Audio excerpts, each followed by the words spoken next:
Hello and welcome to my channel. This is the playlist.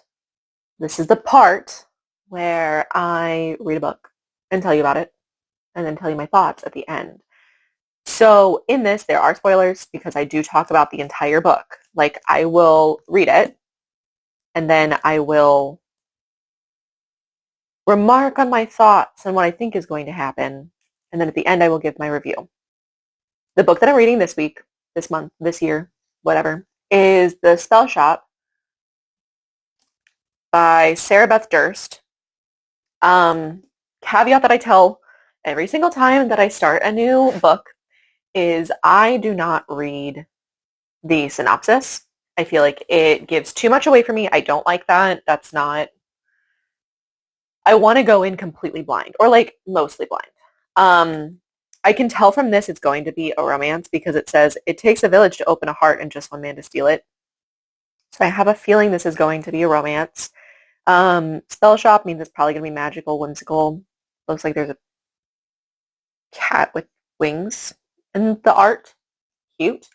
I'm excited to read this one. This one's for book club this month. And honestly, loving this series because sometimes I struggle to sit down and read because I'm like, no, like it's not productive enough. And just doing this, even for the 7 followers that I have right now, is helping me prioritize reading, which is crazy.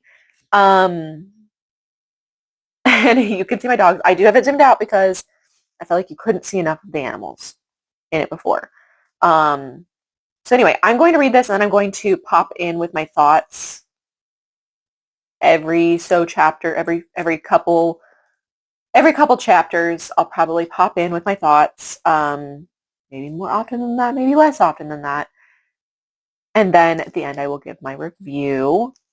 If you've watched any of my other videos, you'll note that this is also encouraging me to read physical books because I read a lot on my Kindle and then I do a lot of audiobooks while I'm at work or driving to work. So yeah, physical books. I'm much slower with physical books. I don't prioritize them because I can't curl up in a ball and read them and fall asleep to them as easily. But I have a bunch of books in this house. And I want to actually read them. So obviously library books are going to take priority and anything I borrowed from a friend is going to take priority, but I only have a couple of those left. So then I can start on my books. And my books are a lot of older ones. So I'm very excited about going through those. This is going to hit the S in my to-do. I have a goal of reading 26 physical books. I'm reading the alphabet to hold myself accountable, which actually is going to be 27 whenever I get done because I accidentally read 2 that started with H. Oops. But doesn't matter. I'm okay with it being more. Not okay with it being less. I need to start reading my physical books. So anyway, okay, I'm going to read The Spellshop and then I will let you know how it is.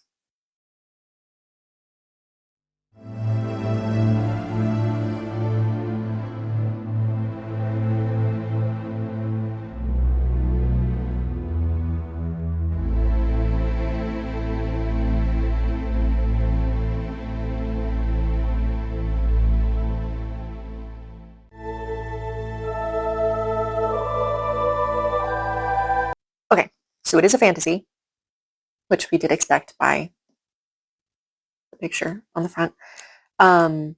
They did mention specifically cats with wings.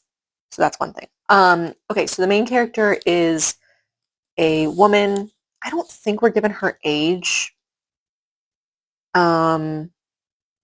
She was 9 when they left the village. It probably says how long she's been, like 15 probably years or something like that. She's probably in her early 20s. Her family left a small village and moved to a big city. Okay. So it starts off with her in a library where she works. She's gone to school there. She works there now. Her parents are gone. They've died. Her best friend is a plant, a snake plant, who talks. So like it's not like she's just friends with an inanimate object. Um, Also, she's blue. She's like light blue and she has dark blue hair. So like full fantasy. Like people are not what we would normally imagine as people. Um, there is a revolution going on, so she has to leave the library and flee with as many books as she can handle in a boat with the plant. The only place she can think of is to go home. Now, only been there, she hasn't been there since she was 9. So how did she find her way home? I don't know. Um, she just said north. I don't know if it's like very obvious how to get there. Um, but I don't know. I That one seemed a little odd to me as how she could figure out where she was going, but like it's whatever. The snake plant is hilarious. He's afraid of being eaten by fish and then by goats, which is realistic, but funny the way that it happens. Anyway, she finds her way home, and then she finds her childhood home, and stays there for the night. And it picks up with like the end of the second chapter is she wakes up and there's a guy standing there watching her sleep essentially. And he says that he's keeping an eye on the place because the people who own the home, like they're keeping an eye on the home for the people that aren't there. She's like, oh, it's mine. So it is interesting so far, the way that like the writing is. I don't know. It's like I'm trying to find a book that I can think of that it's written like. Like it almost has like an old-timey talking feel without it being like Rebecca where it's like very dense. Like it's just it feels like she's talking like a literary person almost. But anyway, so that put me at chapter 3, page 19. Not much really to report other than it's setting the scene of why she's back home and why she hasn't been there for a while. It is very sad that her library probably got burnt down. At least she saved some books, but that is sad. The revolutionaries should have saved the books. But I guess if they didn't burn it down, then we wouldn't be here and she wouldn't be going on an adventure. So just going on a limb here, the guy is probably going to be her love interest because we only have literally 3 characters and one of them is a plant.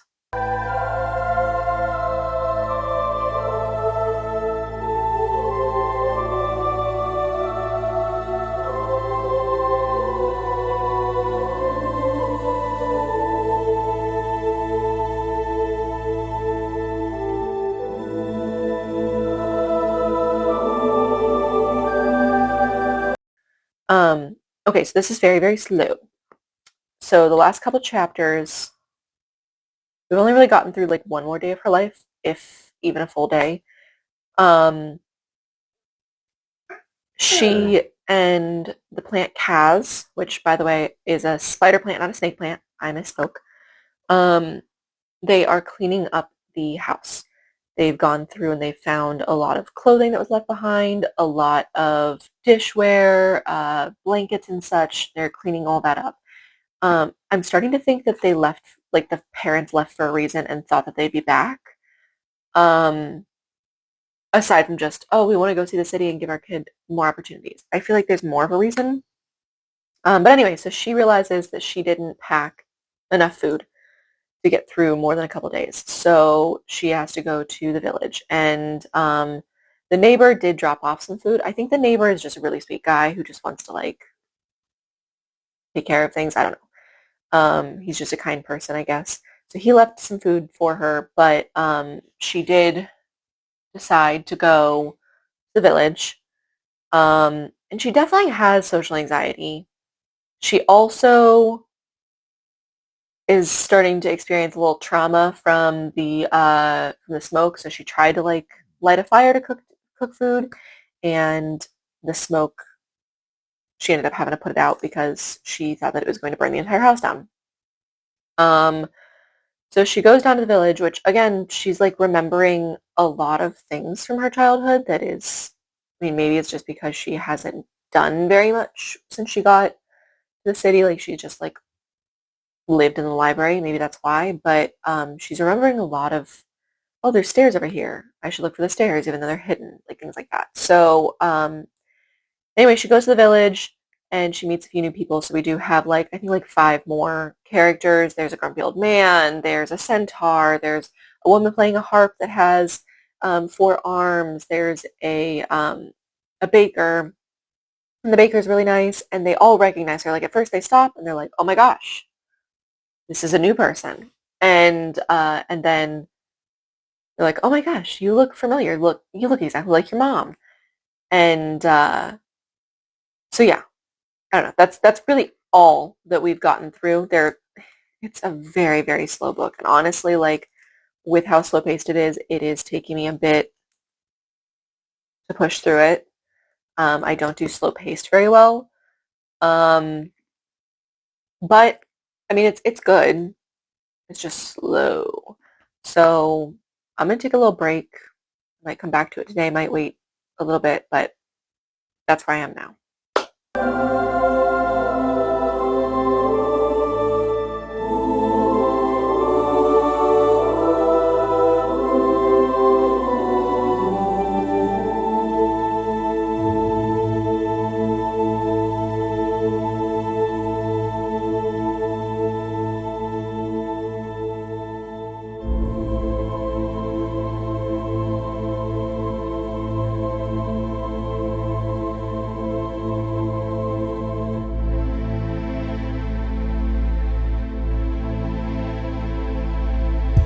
It hasn't really sped up at all.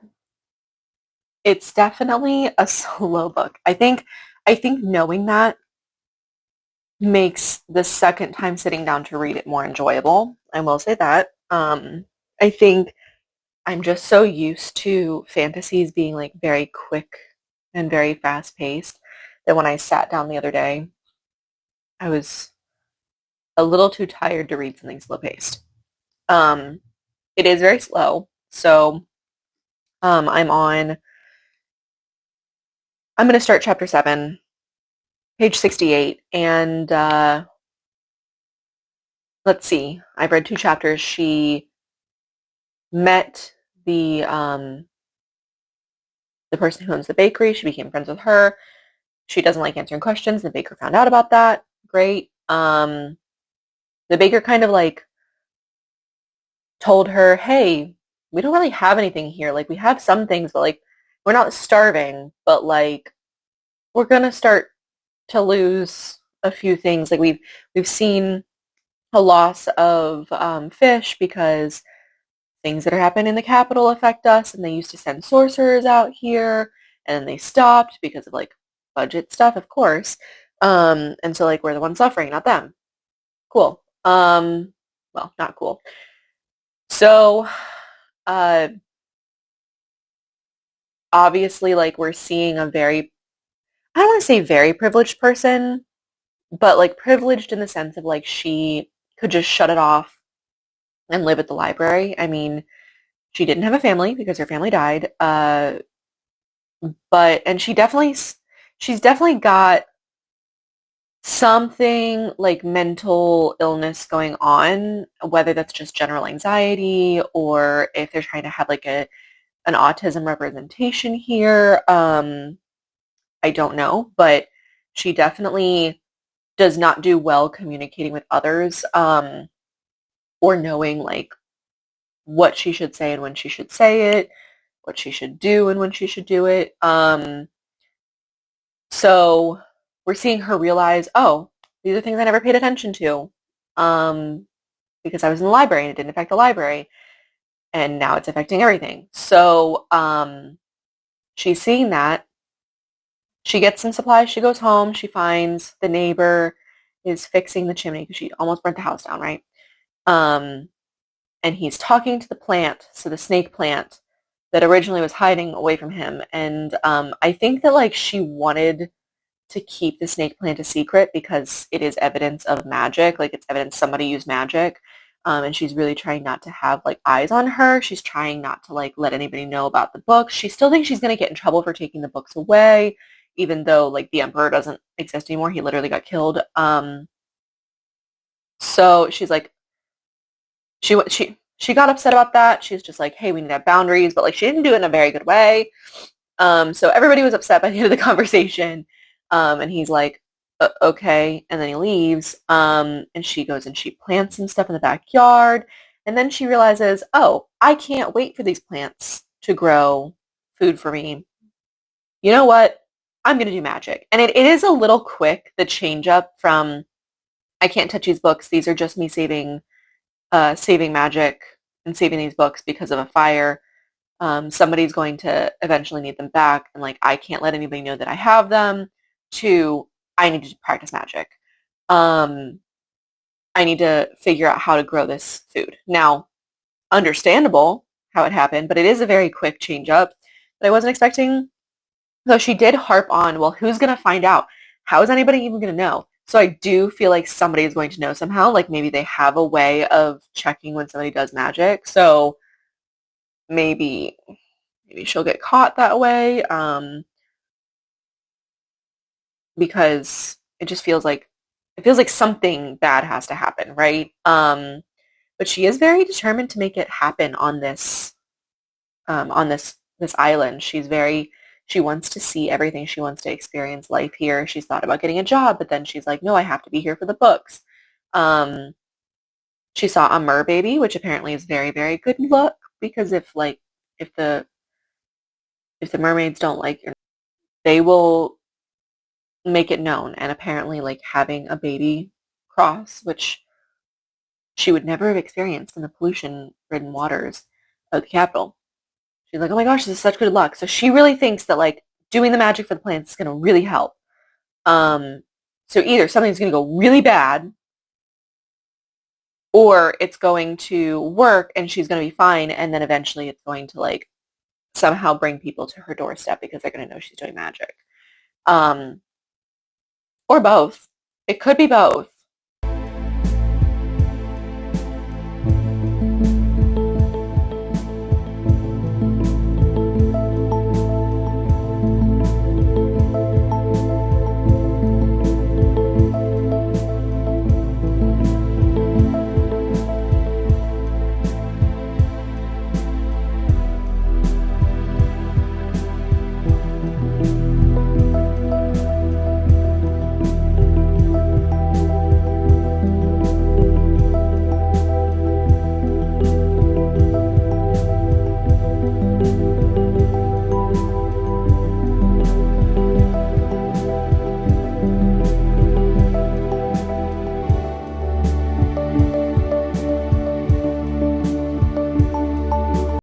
Okay, so I started making notes, honestly, just because I'm tired and I knew I'd forget stuff. Okay, so one thing is like, okay, I've been having this question, not just about this book, about a lot of books lately.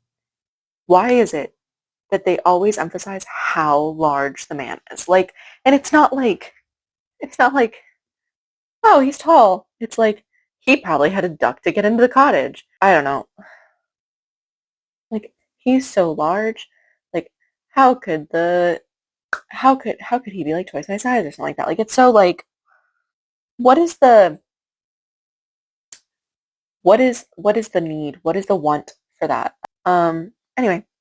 Um Also, if you were also wondering, like I was, how mer horses are shaped, it is a horse head and front two arms, and then it transforms into a dolphin-like body with a mermaid tail. So they're not small. Um, so okay, so she did her little magic thing. It worked really well, which She didn't know this right away, but like it worked really well. And she ended up going to ride the horses, the Merle horses, because the neighbor came over to apologize, and she's like, "Oh my God, I can't let him see the books and the magic and the everything." So she's like, "I have to just go with him. The only thing I can think of is riding the horses." So they went and they rode the horses, and then they had a whole conversation how um, there are no sorcerers coming to help the horses breed or get through their births, so there are less fouls. Um, there have been none in the last 5 years, and the mer horses, the mer horses are what like herd the fish in, so like that they're easier for the fishermen to eat or to catch. So that's why there's less food. Part of why, probably, there's less food. Um, so she has fun. She has a great time. She sees this problem and she's like, you know what? I think I can help. How can I help everyone? Oh, the answer is magic. So she decides she's gonna start a spell shop, but she's like, I'm not gonna call it a spell shop because that's too obvious. It's gonna be a jam shop because her mom used to make really good jam, and she's like, there's some raspberries back here. I'll just use that spell that I did on these other vegetables and just like make them grow better. So she gets a bunch of raspberries. She makes a little bit of jam, and she's like, I'll just sell the jam, and then I'll also sell like remedies, but like it won't be obvious that it's magic. And so she does a trade with the bakery owner. She's like, can I like trade with, can I work with you? Like, I'll give you some of my jam. You give me wax to help seal it longer, and sugar to help make the jam, and like trade these with a little profit.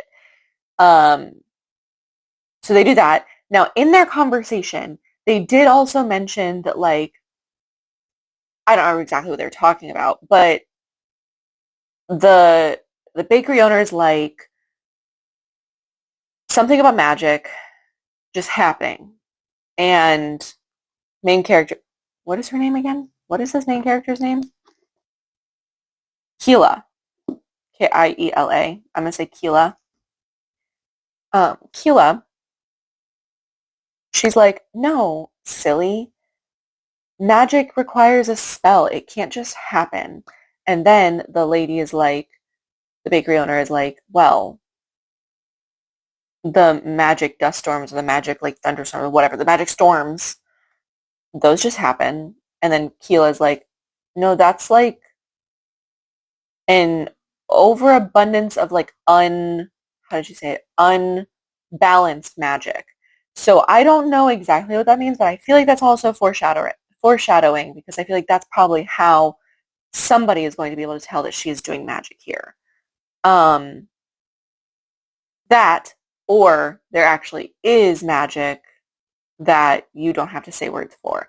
Because also, like, how do they figure out what words to say for these specific spells, like without the book, like before the book existed? How do they make the spells? That's an interesting thought. So it is ramping up. It's getting a little faster. I think like having conversation and already having the world be built a little bit is helping.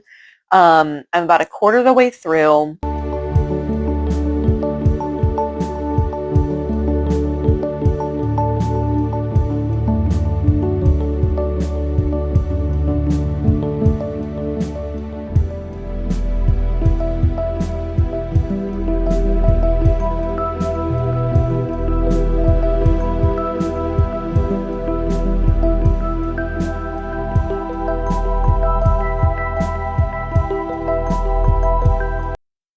2 more chapters in. I am about to start chapter 12, which is 125. Okay. It is speeding up a little bit. Again, I think the dialogue is helping. I think having more people instead of her talking about like the little tiny tasks that she's doing every day helps. It is still very much like every step that she's doing, she's thinking about, which also is kind of reminiscent of real life. So that does help. I will say usually I don't love that because I like to escape into the world, which is a little harder whenever it's like overthinky, but it fits her character, which is good.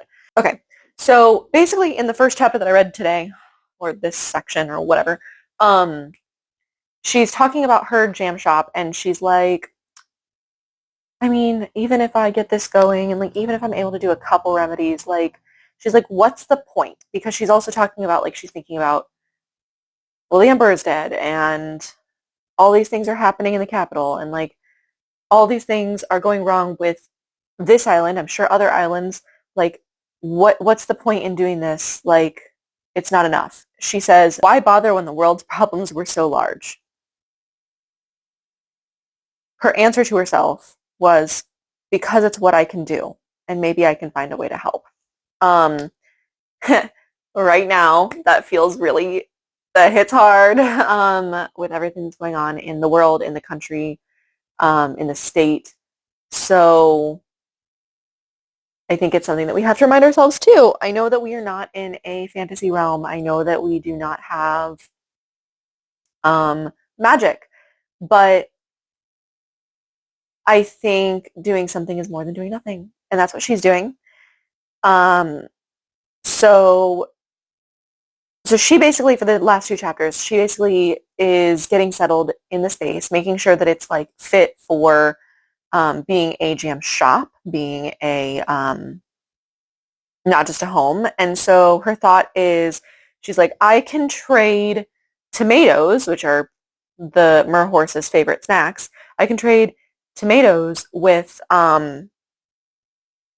Laren, which is the neighbor, Lauren, whatever, can trade with him to maybe get some wood and some nails and I'll make some shelves. Um, there's this whole thing where like she goes down there and because she's holding the tomatoes, the horse gets excited, knocks her over into the water. So then of course she has to go to his house and he's like, we have to get you out of those clothes. So she goes to change and she changes into one of his shirts, which is like long enough to cover everything. But she's like, I'm never going to be able to wear his pants. So she just goes out in just the shirt. And of course he's interested. And she's like, he couldn't be interested. He's just uncomfortable. And it's like, girl. So there is that like love interest starting. Great. Love that. Um, let's see what else. Um, oh, they did talk about unbalanced magic because they were talking about like why was the water so much colder today? It was like 15 degrees colder than it was yesterday. This is crazy. And he says it's because of unbalanced magic, which I thought was like if you used magic, you had to balance out by doing something else.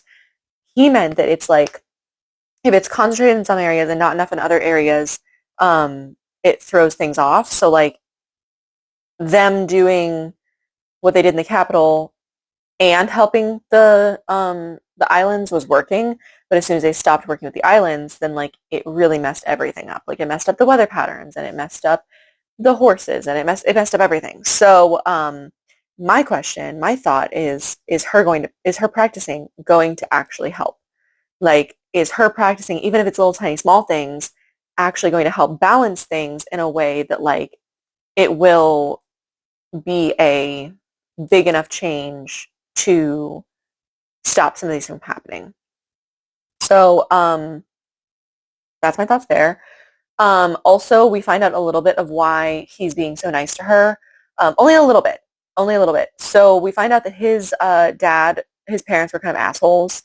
And he wanted to be a herder, but they owned a grocery store and wanted him to take over.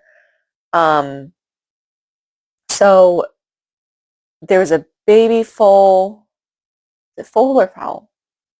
Baby horse. There was a baby horse, and mer horse, and its mom died during birth. So nobody was able to take care of it, and he's like, "I'll take care of it," but his dad wasn't okay with that. So so then Gila said, "Oh, you can like." Gila's parents were like, "You can keep the foal on a little baby." I feel like I'm saying that word, foal, the foal. I don't know which one it is. It doesn't matter. I can keep the baby horse in my cove. And then he was running late to take care of it and found her taking care of it. So that's part of it. But then she asked, she's like, is that why you're so nice to me then? Like, is that why you're helping me with stuff? Like, am I like, is this evening out yet? And he's like, that's not why. And so like, I don't know if like more things happened. Like maybe they were just super close as a kid, which is weird because I feel like she would remember that if she was there until she was 9. But maybe she just like forgot some things and remembered others better. But anyway, so we're figuring out that he's just a nice guy and maybe he actually is just like doing this out of the good of his heart, but then also maybe there's like a connection that they had early on. Anyway, at the end of the chapters that I read this time, Lauren, I want to say Laren, because Lauren sounds like Lauren almost. Okay, Laren, um, he's like, I actually want to go to the Capitol and petition somebody to fix this because it's ridiculous that they left us. And of course, her and Kaz are like, no, you can't do this. But they don't tell him why. And he's like, I have to. Like, it's that or everybody's going to just die eventually. And she's like, oh my gosh, you can't. This is a really bad time. And he's like, okay, well, I got to go. So I feel like eventually she's going to have to tell him. She's like afraid to tell him because of the freaking library books. I don't think anybody on this island cares. Nobody on this island cares about those stupid magic books. Like, unless it's like they can help them. I don't think they care that she stole them. I really don't. They definitely don't care about the rules of the Capitol.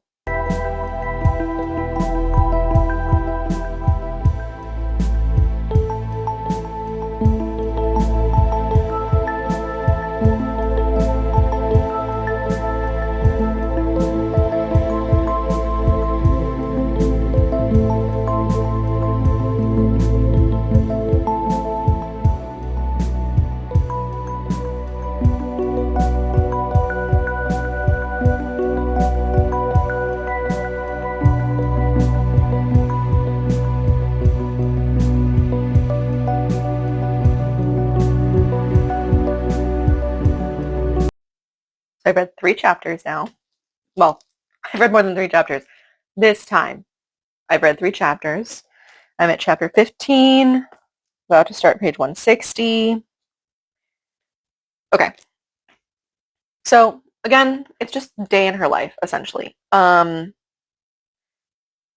see. Their first thought is, like, they're coming up with remedies, right? Their first thought was to figure out how to heal the trees, okay? Because they're thinking, trees bring food, right? So they do a bunch of different stuff, and like they try it with substitutions to begin with, and the substitutions create a cactus that later on they find out, like later on, like the next day even, they find out that the cactus is just in a ball rolling. So it's ambulatory and it's just saying wee and rolling. So Kaz is like, I'm tired of chasing it. And also all it says is wee and it just keeps rolling. So I don't know if that cactus is eventually going to talk. I don't know if that cactus is going to be like a part of the future. Honestly, Kaz is my favorite character in this entire book. Okay. Okay, so they go through and they figure out a bunch of different ways. They're like testing different ingredients. They're testing the way that they say the words a little bit. They're testing when they say the words. So instead of putting it in and then saying the words, they're saying it and then putting it in. It's like something they put in the soil. It's like a pine cone with a bunch of stuff on it. And so I guess this is also kind of the way of like them figuring out, oh, we can say the remedies because nobody has to say anything once they put it in. Like once we say something and we put it in a little jar and they take it with them and they plant it, it's perfect. So it takes a little longer that way too, so it doesn't seem like it's an immediately sorceress thing, which is great. Moving forward, she opens up her shop and she tells the baker about it, and the baker closes up and like brings a couple people up.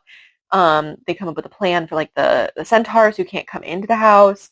That like they're gonna have like a little window thing, that window be open and like have a counter out front.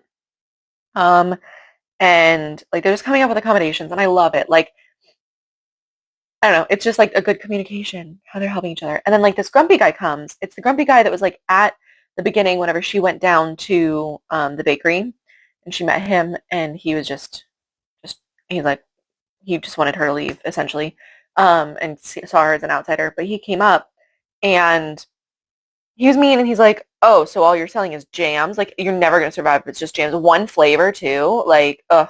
Why would he come up there if he wasn't gonna buy jam? Like it's obvious whenever everybody's like, oh, it's a jam shop that they sell jam. So why did he go up there if he wasn't gonna buy jam? So there's that. Then somebody else came, and she was super, super sweet, and she brought some eggs. Like I think she said 3 cartons of eggs and then some cheese. See, like this is what I love, like the trading. Perfect. So she gets some jams, and and then she's like, "Oh, you don't happen to have like okay, wait, pause." Keela purposefully didn't mention the remedy to the grumpy guy because he was grumpy, and because she didn't think he was gonna like it. Anyway, this lady though, she's like, "Hey, also we have remedies for trees. Like, you just have to plant it, blah blah blah." And she's like, "Oh, you wouldn't happen to know anything about streams? Like, my great grandma made a stream out of the rocks, and um, it's just lost its oomph since then." And so, like, clearly this is going to be like a pattern of like people coming up with problems and then her finding the solutions and yada yada yada. But also they had a whole conversation where she's like, she said, oh, well, this is before she asked. She's like, oh, well, no, I wouldn't ask that. Like, you probably don't have that. And Keela's like, questions are the heart of a functioning society. And then she goes on and says, like, if people had asked questions, had been allowed to ask questions in the Capitol, if people had been allowed to, like, have knowledge, like, maybe we wouldn't be where we are. So we're seeing some patterns here that are parallel to what's happening here in real life. Anyway, and then we are learning more and more about the fact that like everyday people were allowed to do this stuff, and then she's like, well, why did people stop passing down the knowledge? And the lady's like, well, we didn't think we'd have to. Like the sorcerer's stuff was way better, and they wanted to come here all the time, and we like all we had was really small things. Like why would we be doing it if we could count on them? But then the people that knew the stuff didn't pass it down because we didn't have to, and then once the sorcerers left, they left us high and dry because we don't know how to do anything anymore. And like this is honestly very much like a revolutionary book, but like very cozy. This is a very cozy revolutionary book. So I am liking it even more and more as I keep going.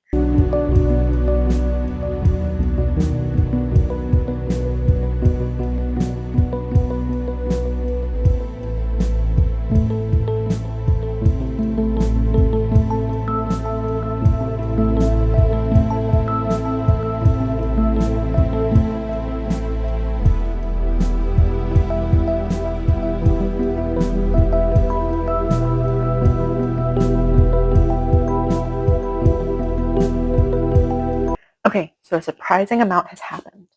I am now about to start chapter 18, page 191. So, first off, the day after she opens her shop, right? Okay, so we have day where she goes and figures out how to fix the trees.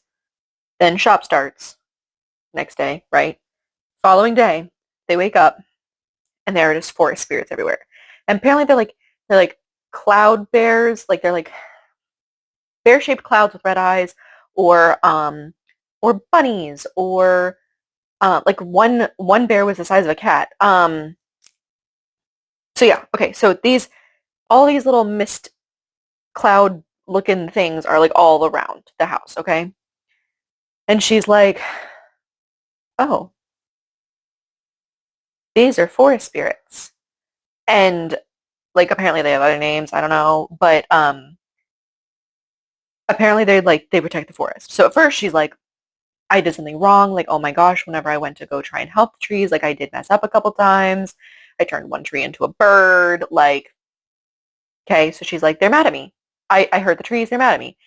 And at first, they start bringing things up to her, like the leaf from the willow tree, and then a blossom from an apple tree, and then they bring a twig. And Kaz is a plant, so he knows all the plants, right? And so he's like, he says what kind of plant it is, and she's like, oh, you want me to help you with your tree. So they go, and she follows all these spirits to this tree, like in the middle of the forest, okay? And she's like, I mean, to be fair, this is in the middle of the forest. I don't have to be slow about it. It doesn't have to be delayed. So she takes the ones she's already like imbued with the sorcery, buries one of them, and then she's like, it is a really old and really big tree. I should just say it again. So she says it again, and then just like it flourishes, okay? So one of the spirits is like crying because it's so happy, and then she sees a unicorn, which apparently is like, she didn't even know that they were actually real. So like this is amazing, right? So she's like, we gotta go do more. So they do more the entire day, okay?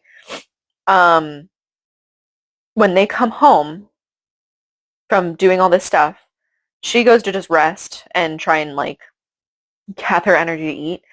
And Kaz goes out back to check on the cactus, and he's like, oh my gosh, come back out here. The forest spirits brought them a bunch of supplies. So not only did they bring them all the supplies to keep doing what they were already doing, so like the pine cones and eggshells and um, maple sap and stuff like that. Or I think it's just tree sap, might not be maple sap. Whatever, it doesn't matter. Um, brings all of that, but then also is like there's like piles of blueberries. And she had bought a chicken that ran away like forever ago, and they made like a homemade cage thing for it, and then found it and put it back in there. So she had her chicken back.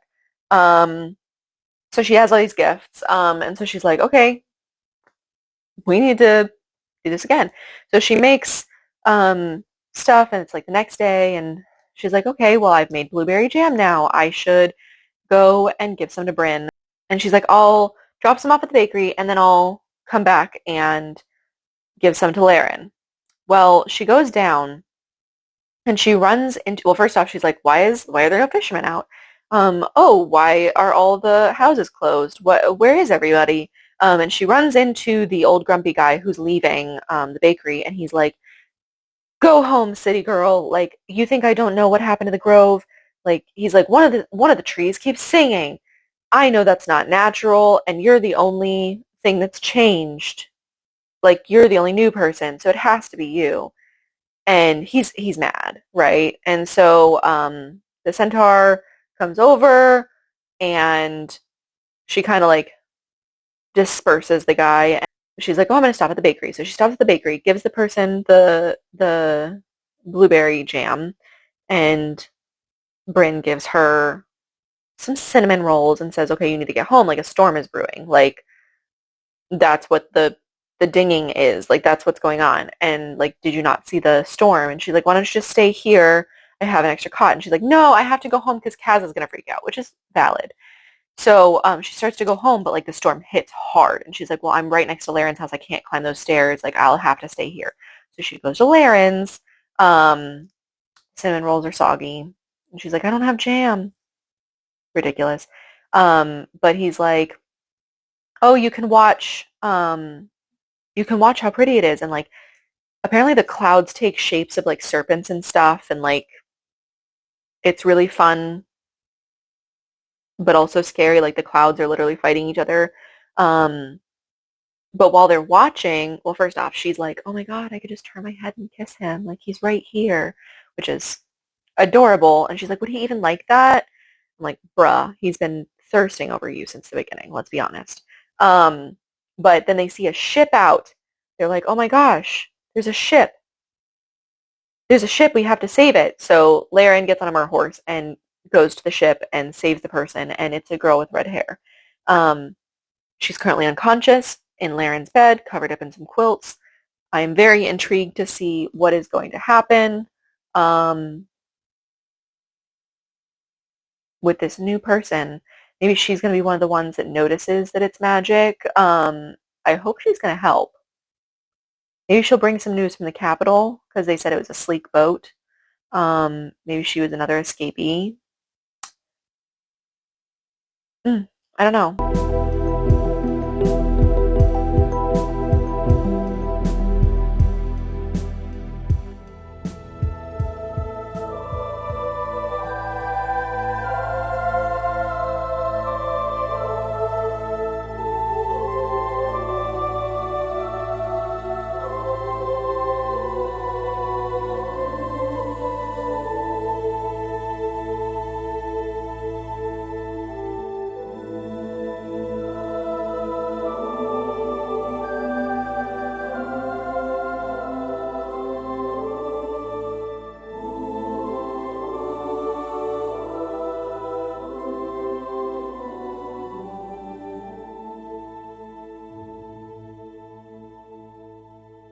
All right.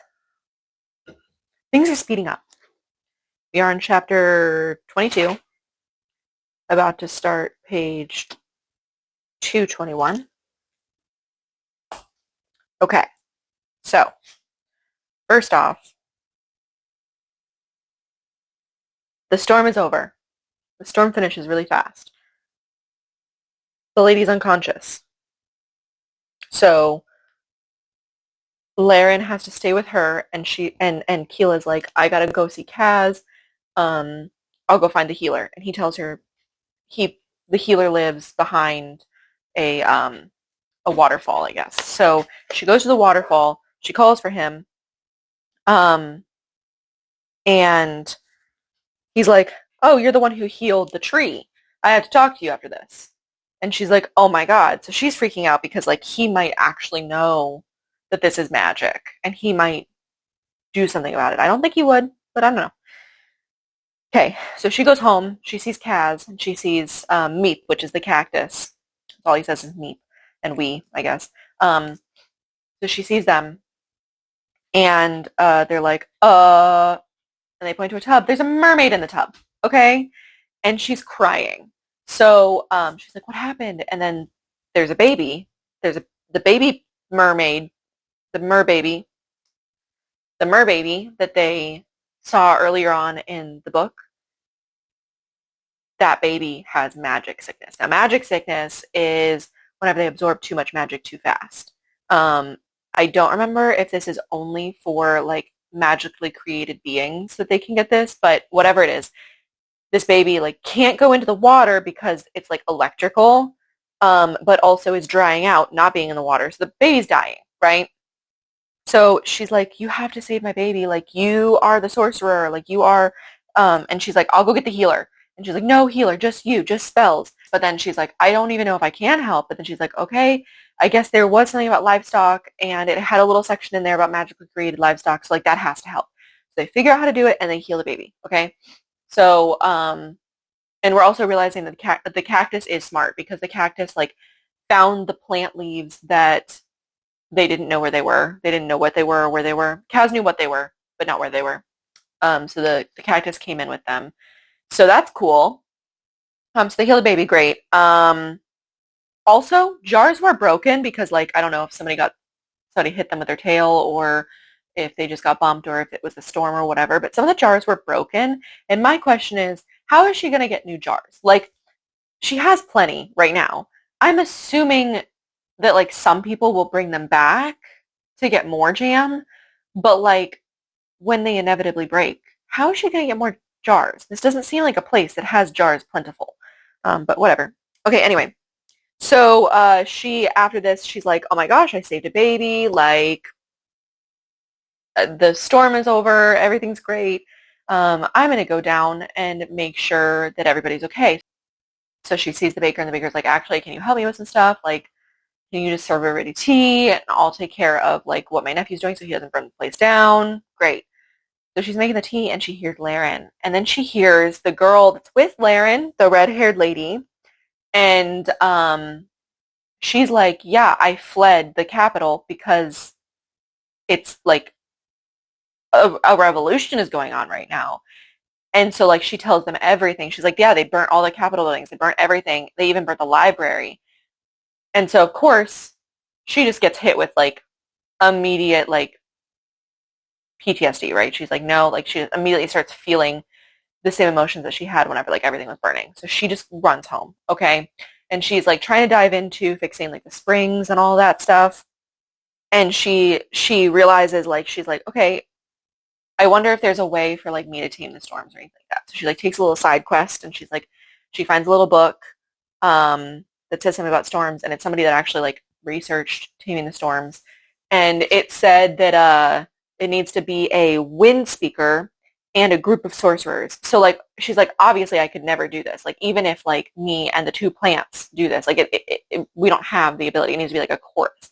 And so here's my question: is this foreshadowing? Like is this foreshadowing of like everybody's going to stand together with her because everybody can be a sorcerer. We're learning that everybody can be a sorcerer. I wonder if she is actually a wind speaker or could become a wind speaker, and if she like spoke and if everybody was with her, like I wonder if that would be a thing. So maybe that's foreshadowing. And then while she's like doing more research on the springs and looking at this and whatever, Laren comes over and is like, "Can you help the my mer horse, the horse that he took to go get the girl, um, it was above the air so much that it did absorb some of the magic. So it's dying of sickness as well, of magic sickness. And so she's like, okay. And like Kaz is the reason that he knows about the mer baby because Kaz can't keep his mouth shut, which is fine. I'm a fan of that. And she's like, okay, this is my time to read the thing. So she has to say it 3 times. She's like, you have to say it once, and then she's like, okay, that didn't work. I'll say it louder. And then she like whispers it into the horse's ear, and then like it works. And she turns around, and she's like, it's whenever Laren is coming back. She turns around and she sees the red-haired lady looking at her. So I don't know if she recognized what happened or um, if she was just in shock. She probably recognized that it was magic. Um, but here's the thing. Who says that Keela is not a sorcerer? Like, she didn't take classes, but this lady doesn't know that. So she could literally just claim, like, yeah, I was a sorcerer and I fled. Like,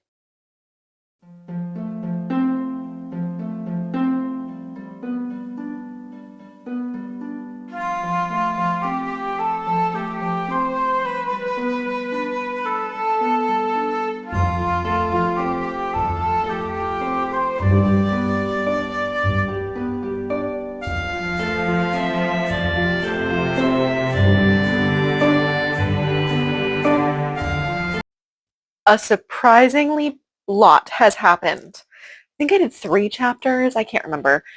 Um, I am on chapter 25, page 252. Okay, recap. Okay, so 3 people came into the shop. It was Bryn, the bakery owner, LD, I don't know, the one who bought the tree things from her in the beginning, the centaur, and then the one who had the 4 arms and played the harp. Okay, so they came up there and they were like, "Oh, can we get some tree remedy?" And she's like, "I don't have any made, but you can talk to Kaz and I'll just make some." And they're like, "Oh, we'd love to help." And so she makes like a spur of the moment decision to share the recipe. And like she's still kind of talking like, "Yeah, it's a family recipe." Haha. The ladies don't even bat an eye. They're like, "Oh my gosh, we should do this more often. We can call ourselves the Secret Pinecone Coven or something like that." And she's like, "Nope, nope, nope. We can't be a coven. It's not. People would get the wrong idea." So they're like, "Okay, Secret Pinecone Society," which is adorable. So they decide to do it more often. Then she looks out and she's like, "Oh my gosh, is that a flash of red?" And so she's like, is that, I think it's Raydane or Redane, is the girl that Laren saved. And she's like, was that her? Is she spying on us? So then, okay, whatever. Like, she kind of hyper focuses on that a little bit, and then she's like, I think I'm gonna go down and see Laren later. But while she's having a conversation, we find out that the cactus, though we only hear meep, the cactus actually does say words that Kaz can understand, and they are non-binary. They want to be called they, them. She, at some point, had gone and she had fixed the fountain. This was a test to see if she could do the spell that was required for that other lady's spring. So she's like, I'll just stick that in the fountain and then I'll go see Laren. So backtrack a little bit and then fast forward. So now we are at Laren's house and somebody comes up. It's Tristan, the baker's nephew. He comes up, he's like, oh my gosh, the fountain's working again. So they run over and they're like, yay, the fountain's working again, okay. And everybody's super excited. And then all of a sudden, Raydane or whatever her name is, she's like, no, this is proof that we have an unidentified sorcerer. I'm an Imperial Inspector, and I'm going to find out who of you is a sorcerer that shouldn't be. And of course, like, most of the people in the town are like, what? No, stop. The one grumpy guy is like, it's obviously City Girl. Like, you should see what she did to my cove. But then Bryn is like, shouldn't we, like, be happy that this is working? Like, what the hell? And, like, why are you going to go? Like, first off, we helped you. We took you in. We saved you. And this is how you're going to react. And she's like, why are you even going to inspect people's houses? You should just come to the bakery and you can do the interrogations there.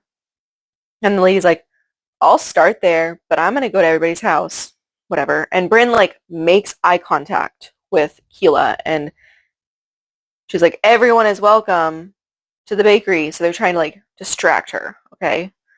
So Keela runs home and they're like, we gotta, like, tells Kaz and Meep, we gotta, like, fix this. We gotta get the crates out of here. So their plan is to, like, get the crates to the boat. They're like 5 crates. Get the crates to the boat and then take the boat and hide it in a cave. Okay? They don't know where these caves are, but they know that they exist. Okay? Laren shows up and says, how can I help? And he helps her move all the books downstairs and then says, I'll stay at the house so that there's somebody here. You take the boat and you go find a cave. And then the plan is for the plants to stay with the books. And it's like, this is, like, honestly so adorable that, like this is like one of those Hallmark movies where it's like, everyone that I was nice to helps me eventually. Like, I didn't do it to be helped. Everybody that she's helped is now helping her, right? We have Bryn and probably LD are helping keep her that lady distracted. Laren is helping move all the crates and then watching her house. And now she's on the boat. Guess who pops by? It's the mermaid. And they explain it to the mermaid what's happening. And the mermaid's like, follow me. And so they follow her to a perfect cave. That's where it stops. Now, she is going back and forth because she's like, I should never have touched the books. I should never have, like, even taken them. And then Kaz is like, then they would have burned and we would have lost a lot of knowledge. And she's like, I should have never, like, used them. Then I should have just kept them hidden. And then Meep is like, then I wouldn't have existed. And then, like, you can tell that she's, like, thinking about it all. And she's just like, this knowledge shouldn't have been hidden from us. Like, the reason that this is like this is because they stole the knowledge from us. And let me see. Let me go to this page that I have marked. Okay. Protecting the books was her actual job description as well as her life's mission. And as for using what was in the books and sharing the knowledge they contained, well, that should be her job and her mission. Books should be shared with everyone who wants to open their minds and hearts to them, keeping knowledge from the people who needed it. That was the real crime. So, like, she's, like, kind of, like, you can tell she's, like, a rule follower and she wants to just help people. So she's really, like, struggling. I will say the farther that I get into this, the more I like it. Maybe it's because it's speeding up.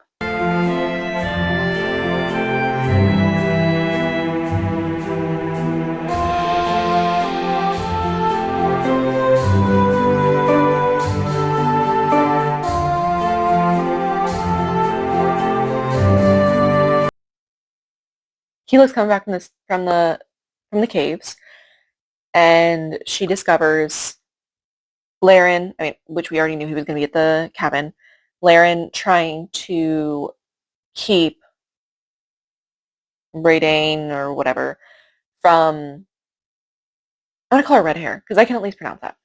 Red Hair, trying to keep Red Hair from getting in the cabin. So my question is, did the revolutionaries actually win? Or, did the revolutionaries actually lose?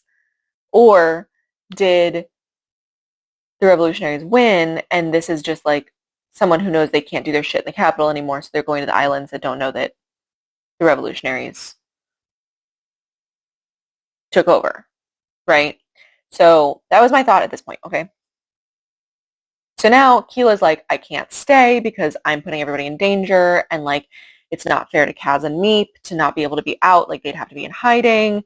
But also like I can't go because I don't know where to go, and also like because then nobody's going to help this island, and then I'm going to lose out on all the family that I found, and I'm not going to have the cabin that reminds me of my family, or the cottage that reminds me of my family. So like she's stuck, okay? Um, I think it's like the next day. Yeah, it's like the next day.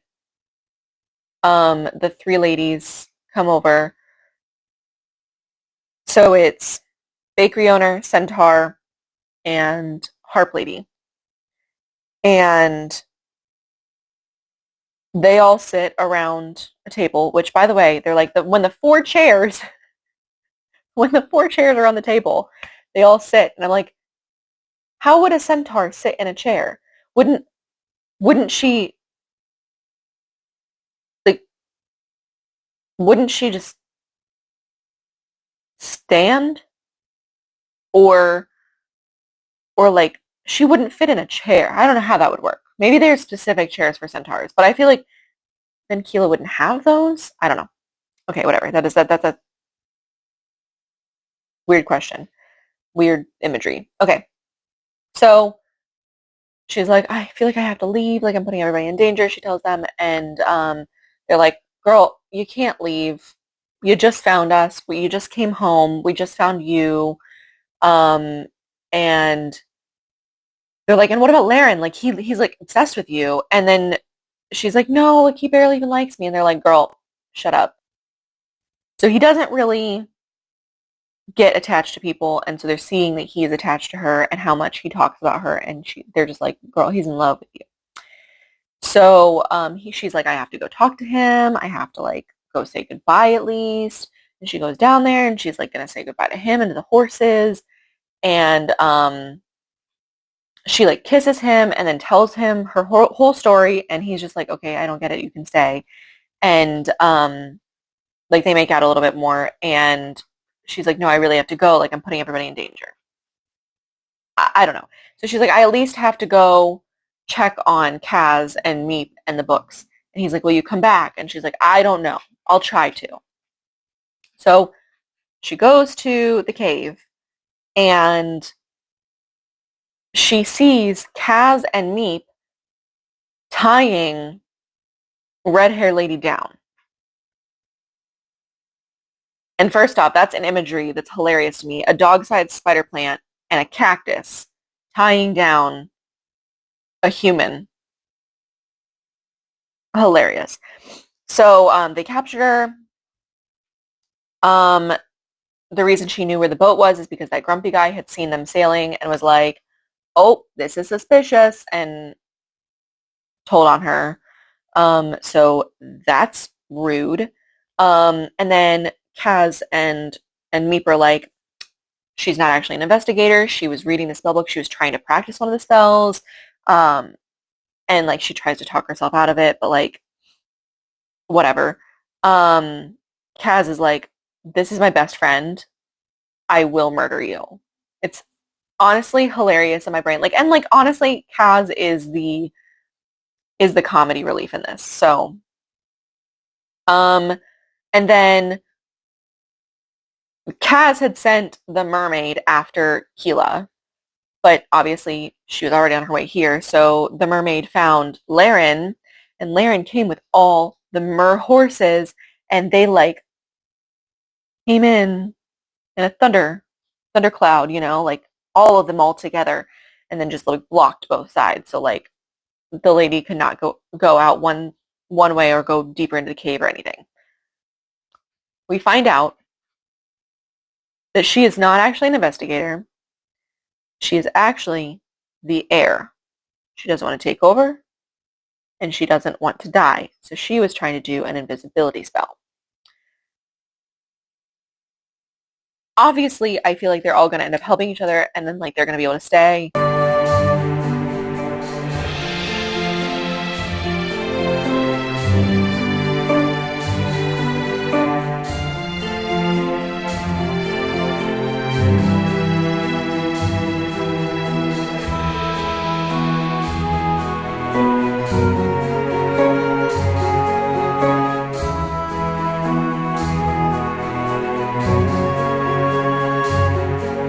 They're all kind of sitting down together and talking about what all's going on. Now that they know who she is and that she's like they're in the cave still, so they're like, okay, what's the reality here? Are we safe? Like, are we good? I mean, obviously you're not an Imperial investigator, so like, are we off the hook? And she's basically like, or the red-haired lady, the heir, is basically like, so like, yeah, the revolutionaries won, but no laws have changed, so we don't know what the reality is going to be. We don't know if the laws will change. We don't know if somebody's even going to enforce them. We don't know. We do know that she is a wind speaker. So again, I think that they're all going to gather together and fix something. I think that's going to be the thing, right? So I guess like Keela isn't going to be a wind speaker. It'll be the red-haired lady. I am enjoying how gently queer this book is. So gently queer, loving it. Loving the representation.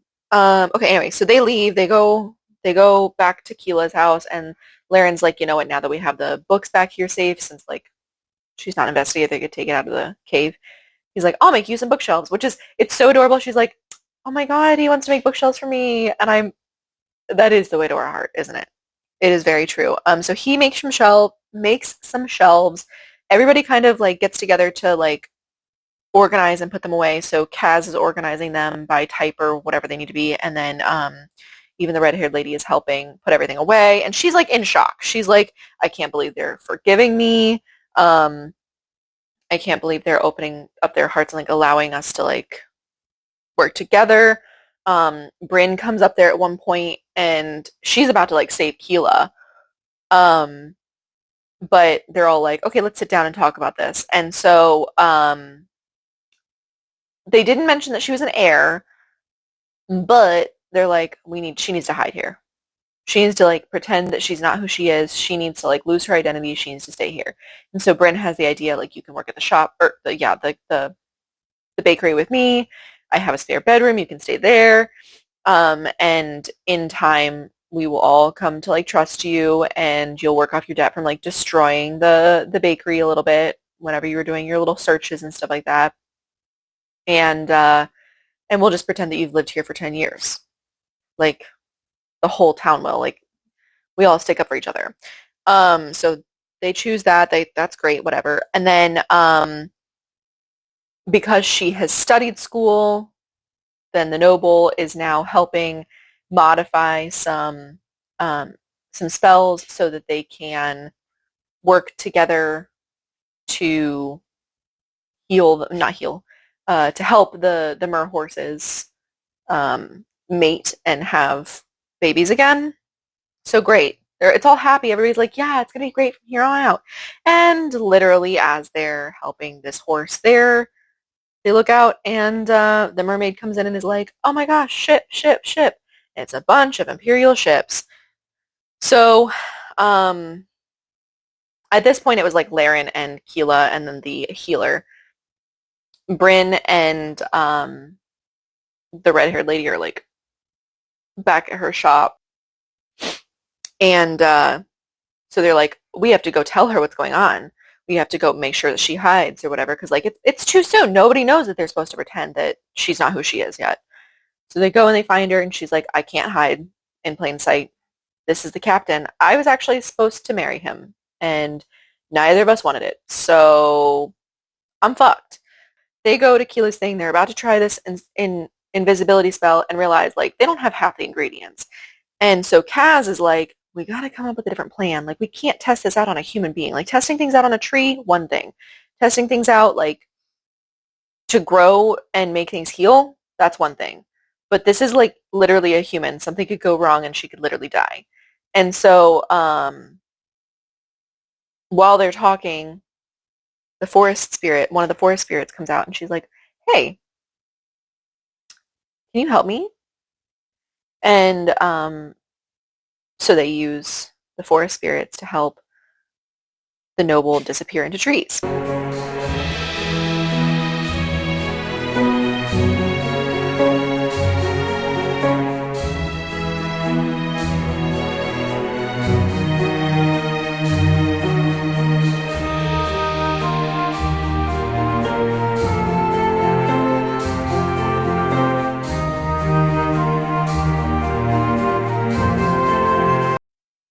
I'm really close. I have like 30 pages left. Okay. So, last we saw, Imperial ships were coming in. Okay. So they're like, we have no time now that we figured out escaping the air, right? They're like, we have no time to make like shelves that can hide the books. So like they have shelves, but they were gonna do like a false wall. No time. So her idea is to grow the raspberry vines around the house. So that's what she does. She just does a bunch of spells to make sure that it grows, okay? Then they go down to the town. And it's clear that they're not looking for a sorcerer. They're looking for the heir. And, like, you can tell the captain doesn't really want to find her, but also wants to find her. Like, that he's working for the new, I guess the new leaders. I don't know. And everyone's like doing great at being like, no, like she's gone, whatever. And then there's that grumpy dude who's like, well, obviously Keela's crazy and she's doing all this sorcery stuff. So he's like, I'm not here to like deal with your bickering between people. I'm here to look for the heir. And he's like, well, you need to check her out because she's crazy. So ultimately, like, oh, and also he described the heir in so much detail that the captain's like, yep, that's her. What do you know about her? And then like suspicion is put on Bryn for being like I had her in my house, for Laren and Keela because they were the ones who like saved her and then helped her heal. So yeah, so that's a mess. But then also he's like, well, now there's suspicion on you, so I have to go check out your house and see if like you have her hiding there or, you know, and she's like, I don't live in the cottage. Like it's overgrown. I know what. And Laren's like saying like, this is my wife. Like, bruh, she lives with me, you know, that kind of thing.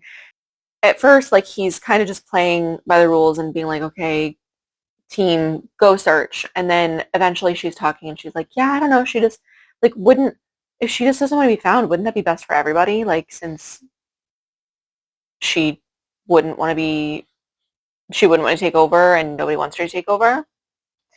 So he pulls his people back, apologizes to Keela, and then they're about to go back down and get some tea and then leave. But then the storm is coming in, which somebody on their team had said like, no, it's so far out. No, it's fine. Keela's like, are you sure that's coming in pretty fast? And it comes in really fast out here.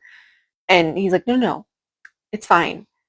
And like as they're leaving, he's like, oh, it's coming in fast, but we still have plenty of time. And Keela's like, are you sure? Like, you should probably get to your boat.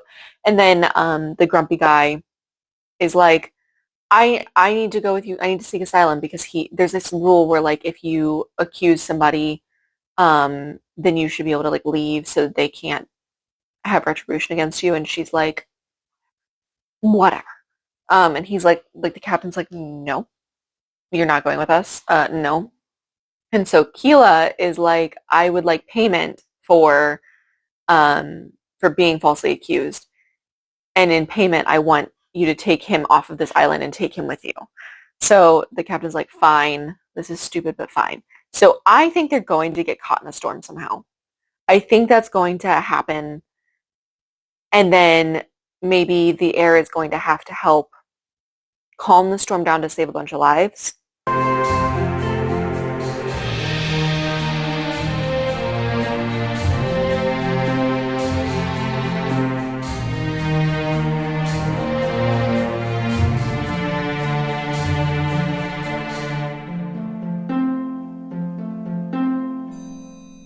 I'm done. I finished it. Okay. So let's see. The storm came in. Storm is here. Everyone got in the cottage. They got the red-haired lady, the heir, out of the tree. Got it. They're home. Then they're thinking about it. They're like, well, shit, this seems like a really, really bad storm. Really, really bad. Like, they're not going to be okay on the ships. And also, like, this could flood the entire town. They find Bryn. They all get inside. And they adopt a ginger cat with green wings. So cute, adorable. And then they're like, we need the coven because the heir is a wind speaker. So she can help us. We need 5 people in the coven. We got this. So they have to go get the harp lady and the centaur, and they all together. So it's like 4 people plus the heir. Okay, so 5 of them. They do the spell. It stops it. Somebody messed up like one time, and so it rains flowers, which is adorable.